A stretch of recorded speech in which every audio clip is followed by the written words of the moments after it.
Today's historic announcement is drawing a lot of reaction here in our area. Eyewitness News political reporter Craig Wall here now with that part of the story, which is new at 5 tonight. Craig. Cheryl, as you might imagine, the president's decision is drawing a mixed response here in Chicago from Jewish and Palestinian organizations, but they do share one thing in common. They are hoping that this will not spark violence in the Middle East. Today, we finally acknowledge the obvious, that Jerusalem is Israel's capital. It was a momentous shift in U.S. policy in what President Donald Trump called a new approach to conflict between Israelis and Palestinians. It drew praise from the Jewish United Fund in Chicago. This was always the right decision.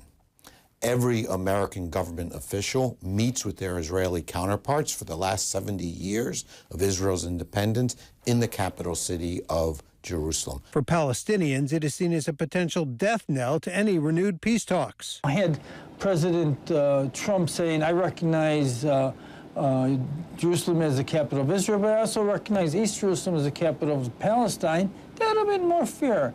But for him to preempt the negotiations at this time is going to cause havoc in the streets of Palestine. The Pope had urged the president not to move the embassy, reminding him Jerusalem was an international city. Today, Cardinal Blaise Cupich expressed his concerns. We need to make sure that decisions are made in a way that's going to bring a long-lasting peace in the Middle East and not do anything that's going to provoke the outrage of people in an unnecessary way. A Northwestern University professor who has written 3 books on the Middle East says Trump's decision runs counter to U.S. State Department advice in the past that such a move will not advance U.S. interests or the peace process. This move is absolutely undermines, kills any hope for U.S. credibility as an honest broker, as an honest mediator in the quest for peace between Israelis and Palestinians.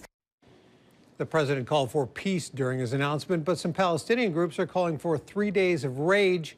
A number of world leaders said Jerusalem's status should be the product of negotiations. And today, Israeli Prime Minister Benjamin Netanyahu said that all of the holy sites in Israel will remain open to Jews, Muslims, and Christians.